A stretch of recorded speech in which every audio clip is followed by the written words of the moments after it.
Hey soldiers, it appears the United States government is engaged in an act of crypto colonialism.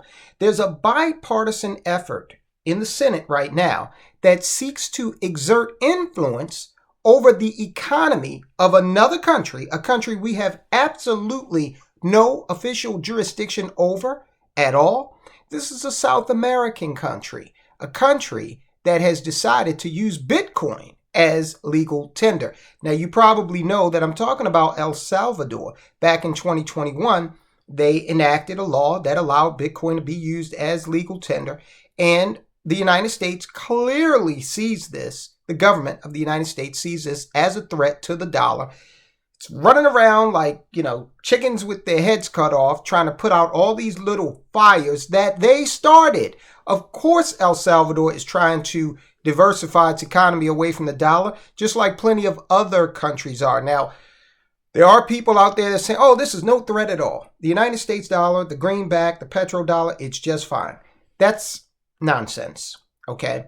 The dollar is losing. Let's talk about the numbers. The dollar is actually declining in terms of the amount of countries that hold it in reserve. Okay, so not necessarily the amount of countries, but the amount of dollars that those countries hold.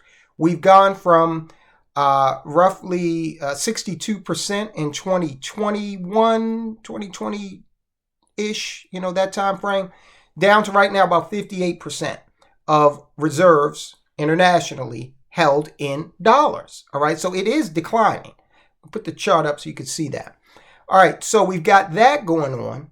And then, thanks to the United States and its foreign policy, sanctioning, Lottie, Dottie, and everybody, it has caused even our allies to say, we're not going to let the United States of America dictate our foreign policy. So we've got to diversify away from the dollar. So El Salvador wasn't even responding to that because this was prior. They made this move. They started the legislation prior to the war in where. Still don't think I can say that. It's a country that is in Eastern Europe. You know what I'm talking about. But anyway, we've got the United States government now, again, trying to exercise influence over a country it has no jurisdiction over, right, in an act of quasi-crypto colonialism. So what exactly is going on? Well, you've got U.S. senators, and this is a bipartisan effort, all right? U.S. senators reintroduce bill to investigate Bitcoin adoption in El Salvador. Go ahead, hit the thumbs up. Let the algorithm know this is content you like and you want others to consume. Also, if you are not a member, if you're not a soldier of finance, enlist. All you got to do is hit the subscribe button. Let me know you did so in the comments and I will salute you. On May 11th, Senators Bob Menendez, he is a Democrat out of New Jersey, and Jim Risch, I don't know where he's from, but he's a Republican, reintroduced the Accountability for Cryptocurrency in El Salvador Act in the United States Senate. The purpose of this act is to periodically oversee the process of Bitcoin adoption in the Latin American country. Why do we need legislation to do that? Why can't these senators just hop on Google and try to figure it out? Or they are U.S. senators. They can contact their counterparts in El Salvador and talk to them about it, right? You would think.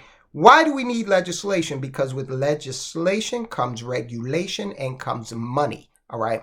So we'll get further down the road on this, but I'm sure this is a very intelligent audience. I know you're probably already there. According to the Senate's statement, the bill aims to assess the impact of Bitcoin on the economic stability and governance of the Central American country. What about our economic stability and governance? We are definitely not paragons of virtue in that sense. Maybe they need to create a bill to, put some more eyes on those characteristics for us in America. It also seeks to analyze potential risk related to cybersecurity and malicious actors. Remember, they've always, the United States government that is, has always tried to couch crypto in, people, they use it for illicit activities. Well, they were using the dollar for that a long time before anyone ever thought of crypto. Legislation demands reports of Bitcoin's use and impact. Okay. The reports must include detailed information about the flow of cryptocurrency remittances sent from the United States to El Salvador. What is a remittance? All right, a remittance is when people from El Salvador. I worked on a project once. It was called Mexican Calling Party Pays. And this was back in the mid-2000s.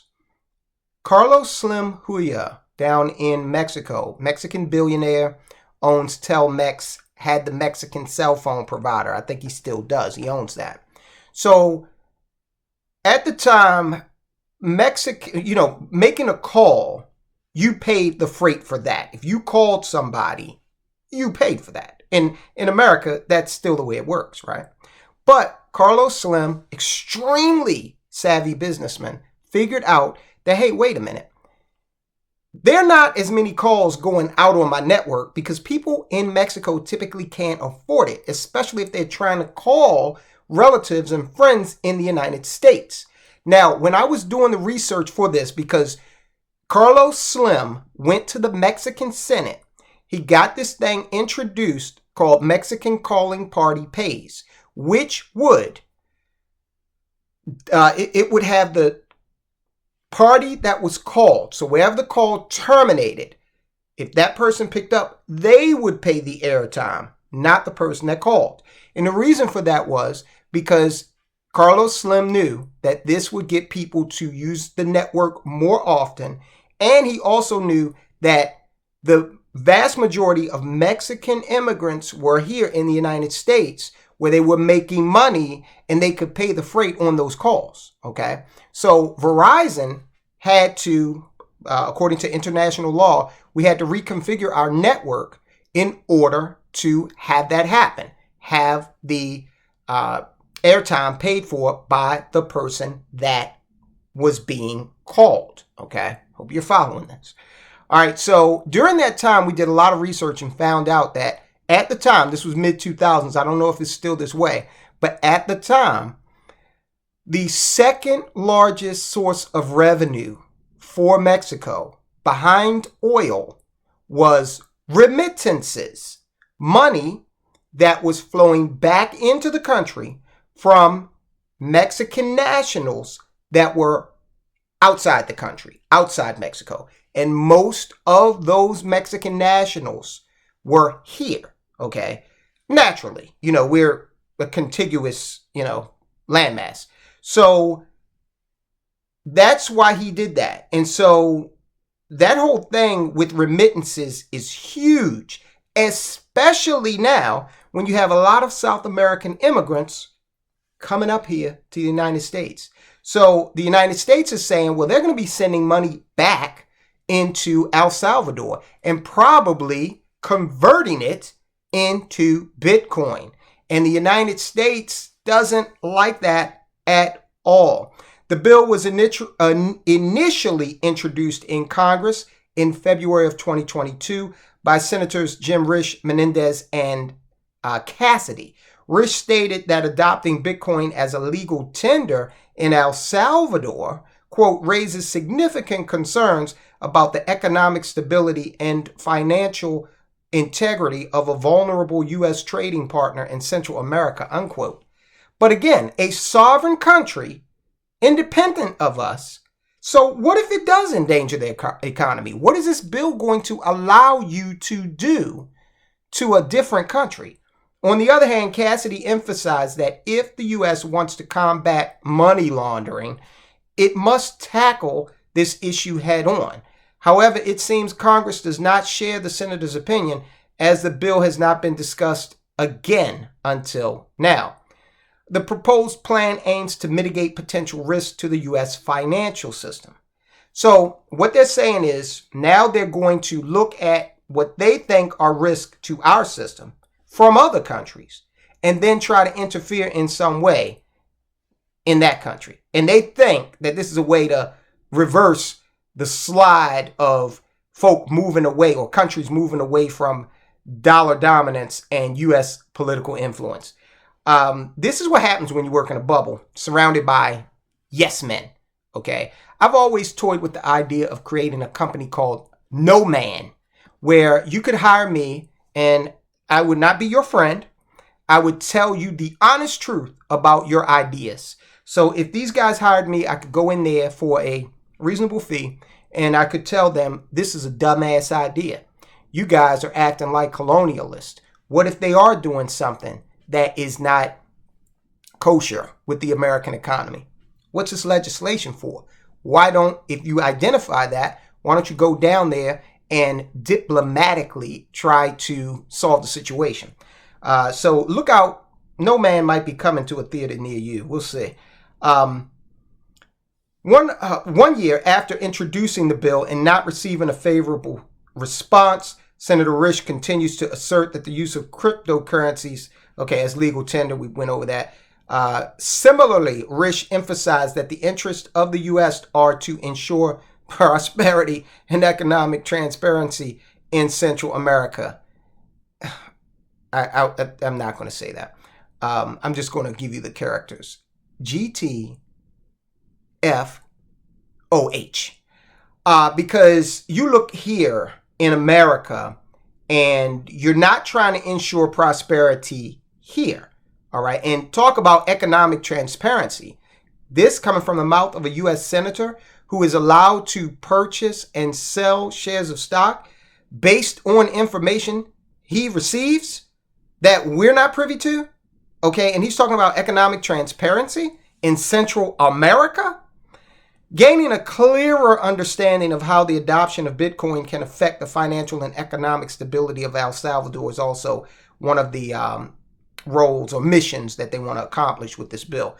However, considering the geopolitical and macroeconomic scenario of the U.S., it could be said that the senators want to study the impact of Bitcoin in El Salvador to understand better how implementing cryptocurrencies as a legal tender can affect the country's financial stability. That is probably an ancillary outcome or an ancillary benefit to this, but their primary mission here, because again, you don't need a piece of legislation to initiate a study. You can just talk to someone in the Treasury Department or in the State Department and say, hey, look, you guys need to commission a study to do this. You don't need legislation for that. The only reason that you are trying to get legislation through is because there's going to be something in that legislation that probably gives the CIA the go-ahead to destabilize El Salvador in the event that this decision that they've made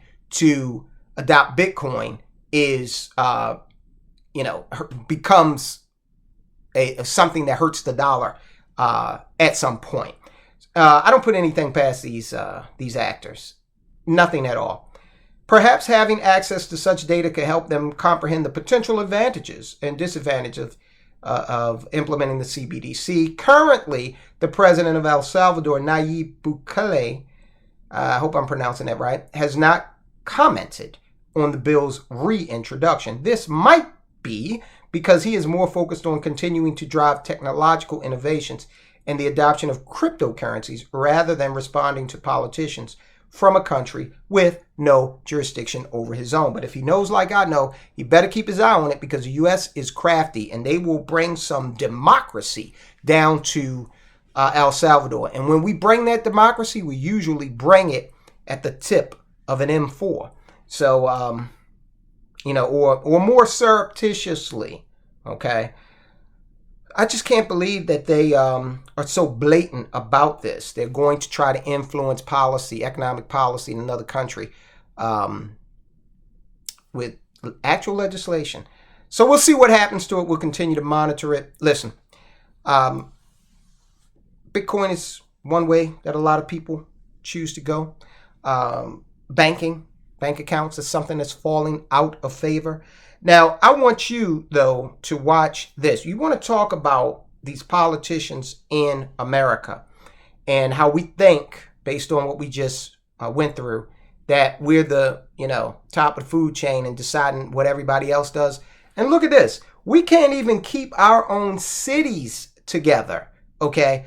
We've got city council people brawling in these, community meetings, the United States of America is a basket case. I want you to watch this video because you need to examine what's going on in these cities, keep an eye on it, because that's not somewhere you want to invest. When you see this city and what's going on up there, if you had, plans to put a kid in school up there or to buy a home or start a business up there, you better think again, because this is what's going on. Do you trust these people and the way they're acting to be good stewards of your money? Is this a place where you think your money can flow to and be treated well? Watch video, guys. I'll talk to you soon.